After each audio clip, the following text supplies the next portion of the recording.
And we are back with the third segment of the GSMC Sports Podcast presented by the GSMC Sports Network. And in this third segment, we're going to be looking at college football. Now, this is the first time that I'll be covering college football in this podcast. I've never had to do that. But I do follow college football a lot. I love watching football. I love watching all of these games.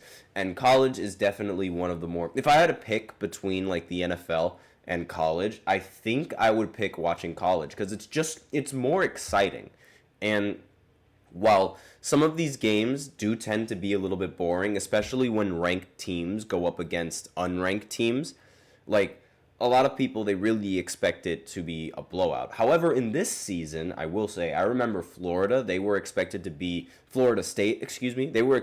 a top team, and then they ended up losing to some unranked teams in the beginning of the season, and now they're just falling out completely. And a lot of high school recruits and a lot of players that were interested in Florida ended up being uninterested or decommitted from Florida State. And I think it's really, really exciting. I also really like the idea of the college football playoffs. I know a lot of people are sort of against that, mainly because it complicates a lot of things, and there are probably going to be a lot of teams that deserve to be in the college football playoffs, but they aren't going to be in the playoffs. There are also proposals going around saying that maybe they're going to expand the college football playoffs a little bit instead of it being I believe it's a 16-team format, or it could be a little bit less than that, a 12-team format. Apologies for that. Again, this is a whole new thing for college football. I'm used to just only being 4 teams able to play in the college football playoffs. And honestly, the way I see it, I think it's great. I mean, this gives other teams a chance to compete for a natty title, and a lot of people, they also don't like it that it gives other teams a chance, because this makes it a possibility for teams that have maybe like 2 losses on the season to make the playoffs just because of the conference group that they're in, whether they're in the SEC, whether they're in the Big 10, or whether they're in the Big 12 or any other conference like that. So a lot of people, they have a lot of problems with this. But aside from that, we're going to go ahead and I'm going to do my best to look at these lists. Now, let's see. Will it open up? Yes, it will.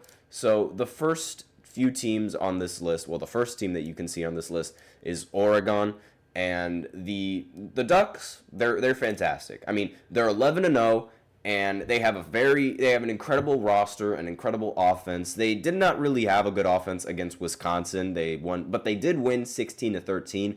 I am all for putting undefeated teams in the in at least, like maybe even in the top 10, I have no problem with undefeated teams being in the top 10. Because the way I see it, it's not their fault that they're winning against these types of teams. It's not their fault that they're either dominating in their conference. It's not their fault that their conference is considered weak. And it's not their fault that they're beating up on lower ranked teams, or that they're beating up on teams with, how should I put this? I'll explain it a little bit later when I go to Indiana's rankings, but I don't think it's really a team's fault for winning every single time. And I think the team should be recognized for winning in every single game, similar to how Oregon is being ranked. However, Oregon does play in the Big 10, and they've had a lot of big wins in their season so far. And I mean, they're just an incredibly competent team. I have no problem with them being ranked at number 1. However, if there was a team that I would like to see ranked higher than them going into the playoffs and the standings, it would be the team that's below them, and that's Ohio State. Now, I really like Ohio State. There's Cody Simon. He used to play football at my high school, and he's the captain for Ohio State, one of the best linebackers on the team. In fact, the best linebacker on the team. He was rewarded the number 0, and for those of you guys who don't know, the number 0, wearing number 0 is a huge honor for Ohio State, because again, it looks like the O in Ohio State, the number 0. The font of it looks like an O. So that's a huge honor, and I'm very happy to see that Ohio State is playing as good as they are. They do have one loss in their conference. However, that does not take away from the fact that they are one of the more competent teams in the entire Big Ten. And for Oregon and like their standings, they did beat Ohio State, and that was the one team that Ohio State ended up losing to when playing in the Big Ten, and that's a big reason why Oregon is ranked higher than Ohio State. And depending on how Oregon closes out the season, I mean, the only ranked teams really that they ended up playing at the time, I believe it was Michigan, the Fighting Illini, and let's see, let me just go around. I mean, they ended up beating Boise State, and Boise State is ranked right now. So again, these are just some huge wins. They have it all.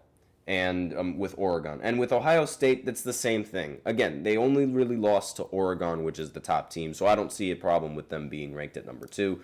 Texas, again, another team I don't really see a problem with being ranked at number 3. They are an SEC team. They're one of the most difficult conferences in all of football right now. And not only that, they also have some big wins in this season. And same thing with the teams ranked below them. I mean, Penn State, I mean, they don't really... Again, they're in the Big Ten, so that's one of the big reasons why... Get it? Big Ten, big reason. That's one of the reasons why they're ranked so high, and it's not really their fault that they're in the Big Ten, but they're winning these games, and I don't have a single problem with either one of these teams or their rankings. And Texas, they ended up beating Vanderbilt, a team that beat Alabama. So it's clear that Alabama wasn't on their A game in that game. I will say that they did lose to Georgia, but Georgia has been having a little bit of a rocky season. They did beat Michigan, however. They actually destroyed Michigan in week 2. So I don't really have a problem with Texas being ranked over here. Same with Penn State, and it's actually really difficult to do this in the short time that I have in explaining a lot of these things. I really thought I'd have a little bit more time, but Penn State and the way that their schedule has been looking, they've been beating a bunch of competent teams as well. They did lose to Ohio State, which was the only sort of knock on their solid season. And they did beat the Fighting Illini when they were ranked 19th, and they've just been dominating in their conference, in their division.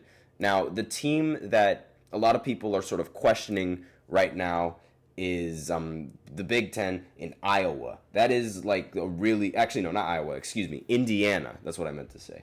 Indiana. The Hoosiers, really, the biggest win that they had in this season so far, like, again, Michigan, they did not beat Michigan when Michigan was ranked. Michigan is 5-5 right now. So, I mean, it makes total sense that they that Michigan isn't ranked anymore in these lists. But Indiana, so far, the biggest win for them in this season was Nebraska. Nebraska is unranked, and a lot of people are a little bit upset at this polling because they're ranked so high despite the fact that they did not have a dominant win. Like, if you look at some of the teams that are ranked below them right here, for example, Tennessee, the best win for Tennessee was against Alabama, and that makes sense that they're ranked in the top 10. Ole Miss's best win was against number 8 Georgia. Georgia's best win was against number 3 Texas. Alabama's best win was against number 8 Georgia. And Indiana, they're ranked higher than all of those teams, but their best win was against Nebraska. And the reason why this is a problem is because it's like, it could affect playoffs and the standings in the college football playoffs. But aside from that, they've been dominating in their conference. It's not their fault that they have been winning games.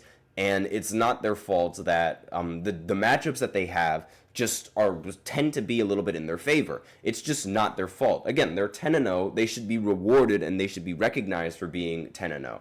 I don't have a problem with that, but again, I can see why a lot of other people, when they're looking at these rankings, they're going to have a problem with that.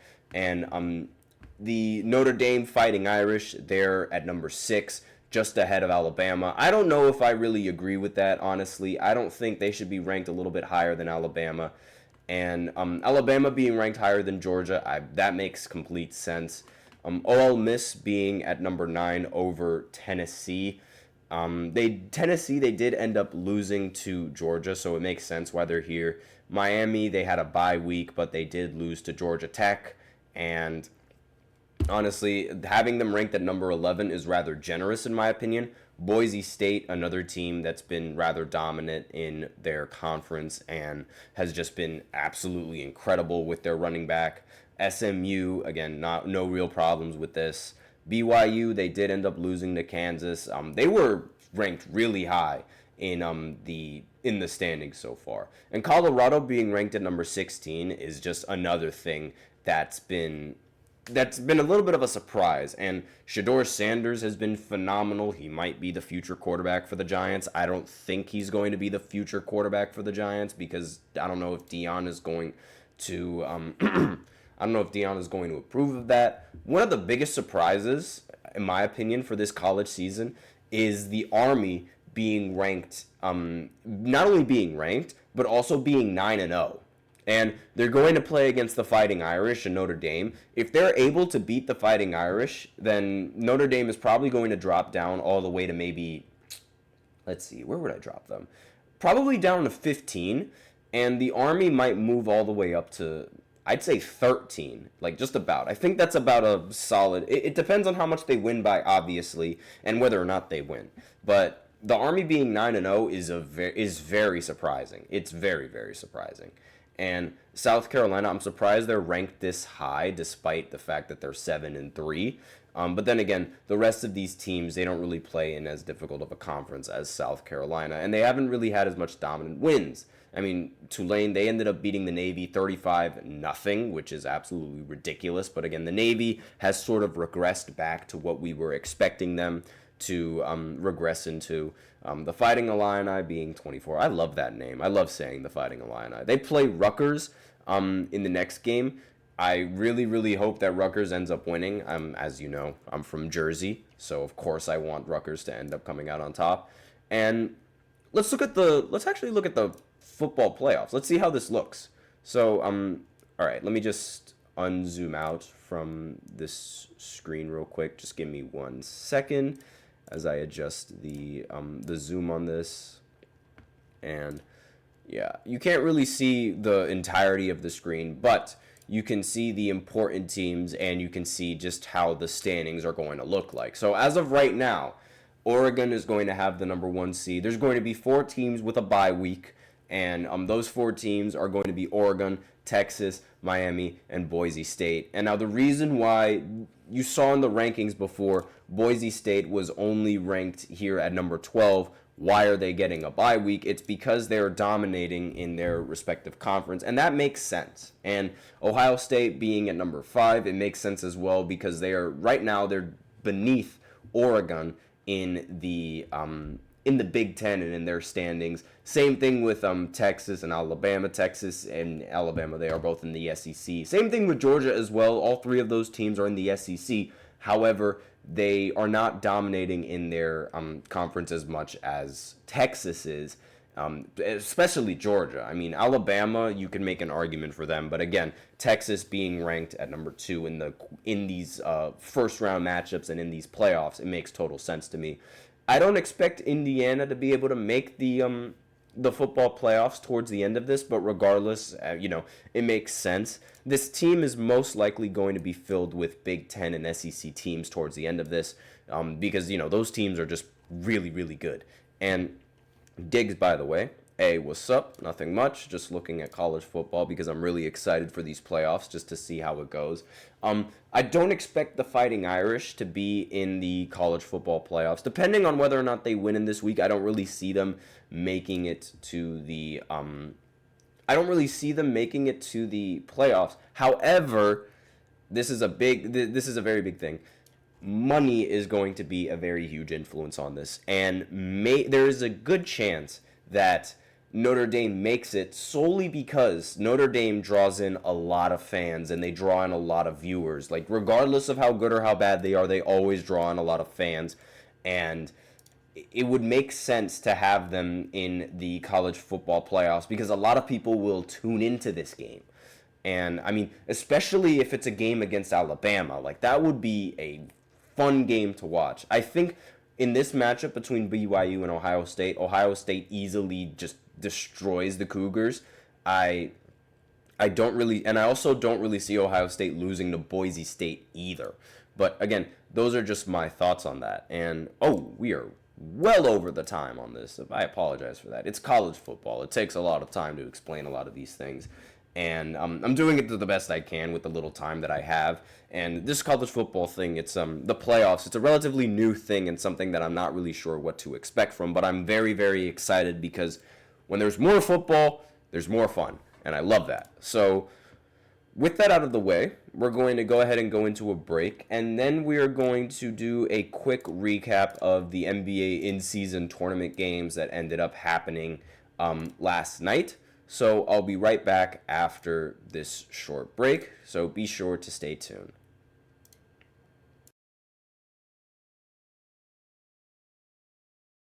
For the best and latest podcasts available anywhere, go to the podcast app on your cell phone and type in GSMC to access free content-rich podcasts on health and wellness, book reviews, sports, entertainment, relationships, social media, movies, technology, finance, and even weird news. Subscribe and download the GSMC Podcast Network's family of shows, available everywhere podcasts are found.